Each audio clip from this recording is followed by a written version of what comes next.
Good morning. आणि सकाळचे वाजलेले आहेत 5:30. तुम्हाला प्रश्न पडला असेल की आम्ही नक्की कुठे चाललो एवढ्या अंधारात आणि एवढ्या सकाळी सकाळी. नक्कीच त्याचं मी लवकरच उत्तर देणार आहे. आणि सगळीकडे अंधार अंधार आणि धुकं देखील होतं, पण थंडी देखील होती. सकाळचा जो गारवा होता तो होता, छान वाटत होतं. सकाळी उठल्यामुळे ना एक सीन पाहायला मिळाला की आता ऊस तोडणी चालू आहे, तर बैलगाड्या 5 वाजल्यापासूनच चालू झाल्या होत्या. हा एक गावाकडे आल्यामुळे मस्त सीन पाहायला मिळाला बघा. आणि थेट आपण पोचलेलो आहोत बेळगावच्या एअरपोर्टवरती.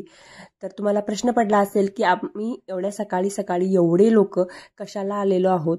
तर आम्ही बेळगावला आलेलो आहोत कारण श्री चाललेला आहे, तर श्रीला सोडायला आलेलो आहोत आम्ही. तर 2 गाड्या करून घेऊन आलोय आम्ही. आणि आल्या आल्या आमचं फोटोशूट चालू झालं. श्रीसोबत सगळ्यांनी फोटोज काढले, थोडंसं गप्पा मारल्या.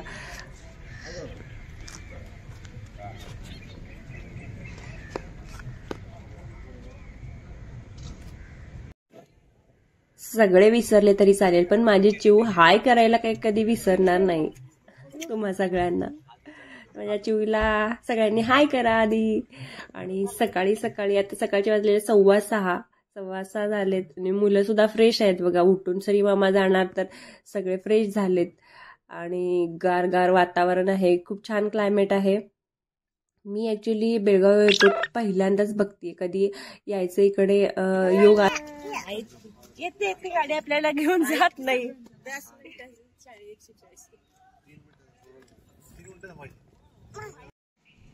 बेळगाव एअरपोर्टवरती 50 रुपये पार्किंग फीज आहे. कधी पण लक्षात ठेवा आला आणि तुम्हाला माहित नसेल तर सांगते. आणि एअरपोर्टच्या समोर जेव्हा आपण गाडीतून उतरतो तेव्हा ना 3 मिनिटाच्या आत आपल्याला गाडीतून उतरायला लागतं, नाहीतर 500 रुपये फाईन आहे. हे पण लक्षात ठेवा सगळ्यांनी. आम्हाला माहित नव्हतं, इथे आल्यावरती माहीत झालं. लगेच सिक्युरिटी येते आणि फाईन मारायला लागते. त्यामुळे उतरताना लवकर तुमचं लगेच घेऊन खाली उतरा आणि गाडी लगेच पार्किंगमध्ये लावा.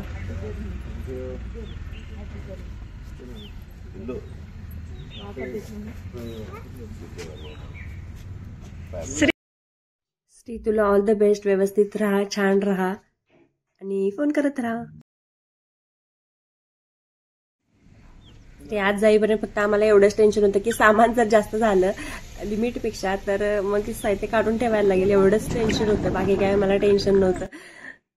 नशिबाने जास्त ओझं झालं नाही, कारण आता लांब चाललाय म्हटल्यावरती खायला प्यायला सगळं दिलं होतं. तर ते सामान जास्त होतं, कपडे आणि खायचं सामान, फराळ वगैरे, त्यामुळे थोडंसं ओझं पण होतं. पण लिमिटच्या बाहेर गेलं नाही नशीब, की लिमिटपेक्षा कमीच झालं. नंतर वाटत होतं की अरे यार अजून थोडं द्यायला पाहिजे होतं, पण ठीक आहे. त्याचं सगळं चेकिंग झालं आणि तो सगळं आतमध्ये गेल्यावर टाटा बाय बाय करून मग आम्ही निघालो.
फायनली श्रीला आम्ही सोडलं आणि आता निघालोय.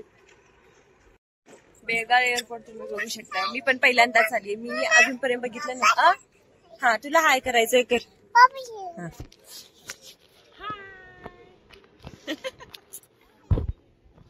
श्रीला आम्ही सोडायला आलेलो, तुम्ही बघू शकता बेळगाव एअरपोर्ट.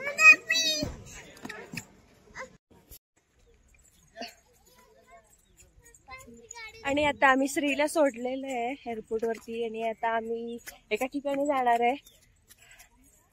कारण आता वाजलेत 7:30 पावणे 8 झालेत. लवकर आलेलो घरातून 5:30 पावणे 6च्या दरम्यान निघालेलो. कारण मग इथे किती वेळ लागेल आणि थोडंसं लवकरच आलेलं बरं. कारण आता उसाचे दिवस आहेत ना, तर रस्त्याला सगळं ट्रॅफिक असतं, ट्रॅक्टर वगैरे असतात, त्यामुळे मग लवकरच निघालेलो अंधारात. आणि मुलं पण बघा फ्रेश झालेत सकाळी सकाळी. आणि श्रीला सोडलं, थोडंसं वाईट वाटत होतं जाताना, पण ठीक आहे, काहीतरी करायचं म्हटल्यावर आयुष्यात एवढं मन घट्ट पण केलं पाहिजे. त्याला मस्त टाटा बाय बाय केलं. आणि आम्हाला फक्त चेकिंगची भीती होती, म्हणजे जास्त सामान झालं तर मग काढून ठेवायला लागेल वगैरे, तर ते काही झालं नाही. व्यवस्थित सगळं झालं देवांचं दर्शन घ्यायला. तर मी पण पहिल्यांदा जाते, लहानपणी गेले होते पण मला एवढं काही आता आठवत पण नाहीये, खूप लहान होती. तर मग आता जाऊन बघूयात तिथे आपल्याला थोडंफार काय आठवतं का लहानपणीचं. आणि व्हिडिओ कंटिन्यू बघत राहा. आणि बेळगाव एअरपोर्टचा एरिया बघा.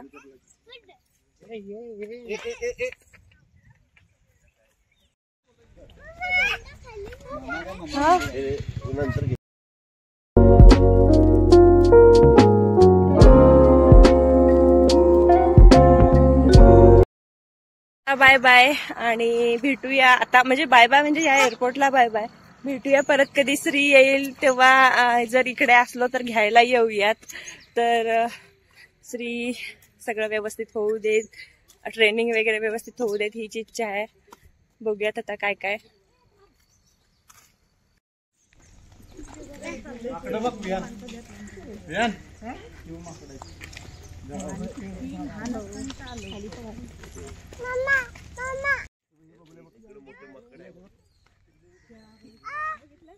बघा सकाळी सकाळी आपल्याला काय दिसलं, माकडं दिसले.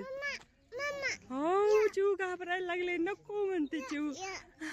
खूप दिवसांनी बघितलं. ते बघ बाळाला कसं घेऊन बसले बेबीला. किती भारी सीन आहे बघा. दुर्मिळ क्षण आहे या, म्हणजे खूप जणांना बघायला नाही भेटत. आपल्या बाळाला सकाळी सकाळी घेऊन बसले, किती छान नजारा आहे बघा.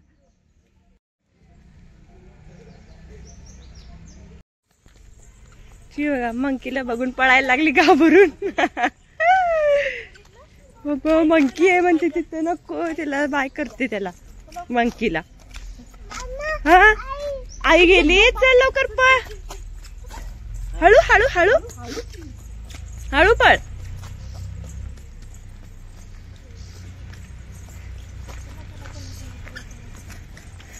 मला आता इथं आतमध्ये एंट्री केल्यावरती आठवलं, शाळेत असताना म्हणजे मला वाटते 7वीत असताना ना आम्ही इथे सहलीला आलेलो मराठी शाळेतून. ते मला आता आठवलं, कारण दादा पण आहे सोबत. दादाला म्हटलं बहुतेक आपण आलेलो नाही रे इथं.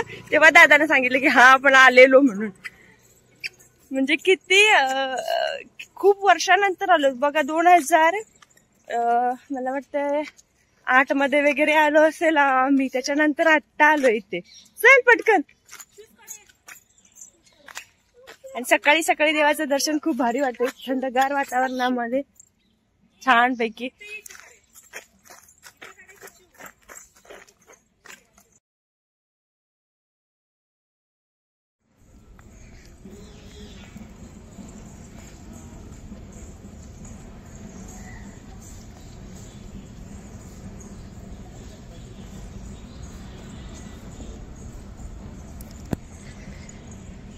पाखरं बघा सकाळी सकाळी.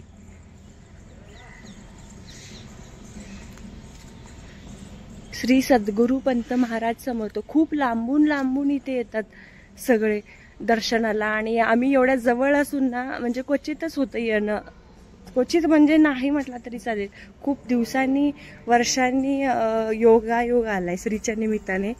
पंत महाराजांचा जन्म हा दड्डी या गावात झालेला आहे. आणि जे त्यांचे वडील होते पंत महाराजांचे, ते बेळगावजवळच्या या बाळेकुंद्री गावातील कुलकर्णी घराण्यातले होते. ते त्यांचे वडील, त्यांचं शिक्षण पण इथेच बेळगावमध्येच झालेलं आहे. आणि त्यांनी ना आपल्या लोकांसाठी, जनतेसाठी काही नियम लागू केले होते. ते नियम मी तुम्हाला आता सांगते. त्यांची घरची परिस्थिती जास्त चांगली नसल्यामुळे ना त्यांनी खूप कष्टातून आणि गरिबीतून दिवस काढले आणि आपल्या भावंडांना पण चांगलं शिक्षण दिलं.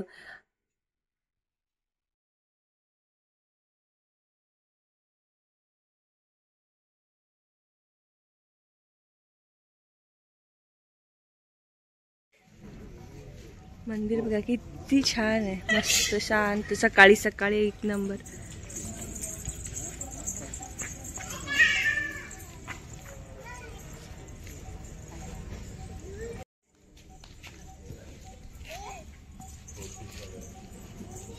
आपल्या भक्तांसाठी पंत महाराजांनी काही नियम घालून दिले होते. देशाचार कुलाचार वनाश्रम बिनचूक चालवीत जावे. कोणत्याही प्रकारचे व्यसन कामा नये. भक्तीची कास सोडू नये. मनोविकार प्रबळ करण्याची सर्व साधने टाळावीत. कोणाचीही भक्ती खंडू नये. छान वाटते ना सकाळी सकाळी, शांत, आणि गर्दी पण नाही सकाळी सकाळी. खूप छान वाटते, थंडगार वातावरण, आणि देवाला जे सकाळी आपण येतो ना ते खूप वेगळंच वातावरण असतं. आणि खूप भारी वाटलं की एवढ्या वर्षातून इथे येऊन पोचलो आम्ही सगळ्यांसोबत विथ फॅमिली. बघा किती मोठा आवार आहे. आणि इथे एक वैशिष्ट्य म्हणजे ना, इथल्या सगळ्या भागात ना फक्त आंब्याचीच झाड आहेत. तुम्हाला बघेल तिकडे आंब्याचीच झाडं दिसतील बघा. क्वचितच नारळाचे एक दोन आहेत ना, तर सगळी आंब्याची तिथे, तर समोर सगळी आंब्याची बाग आहे. म्हणजे ना बेळगाव एअरपोर्ट पासून मला वाटतंय 5 किलोमीटरच अंतरावर आहे. 5-10 मिनिटांमध्ये म्हणजे आम्ही गाडीत बसलो आणि लगेच उतरलो असं वाटलं. लगेचच आलं. त्यामुळे कधी तर आलात तर इकडे नक्की या.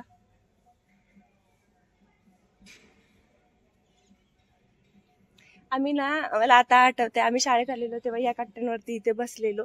आणि हे जे काय दिसतंय ना, तर हे नव्हती बिल्डिंग, या नव्हत्या, फक्त हे होते कार्यालयच वगैरे होते. मला आता आठवते. आणि या कट्ट्यावरून आम्ही मस्त बसलेलो. आणि आमच्या शाळेतले गुरुजी म्हणायचे शांत बसा शांत बसा. आम्ही लाईन करून इथे बसलो होतो सगळे. ते आता आठवायला लागले मला. खूप भारी वाटायला लागलंय की म्हणजे माझा व्हिडिओ सगळ्यांनी बघितला तर त्यांना आठवेल की हा आपण इथे गेलो होतो. तुम्हाला माझ्या क्लासमधल्या सगळ्यांना किंवा शाळेतल्या सगळ्या मित्रमैत्रिणींना सगळ्यांना आठवेल की हा बाबा आम्ही इथे गेलो होतो. आठवेल तुम्हाला पण नक्कीच.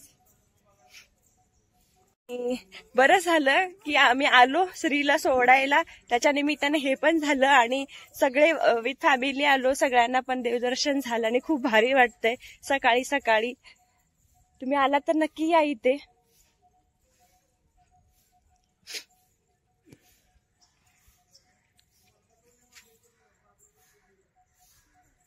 इतकं छान वातावरण आहे ना, गार गार गार गार, एक नंबर मस्त.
दर्शन झालं, गर्दी नव्हती, काही नव्हती आणि मस्त सकाळी सकाळी एक नंबर वाटलं दर्शन घ्यायला.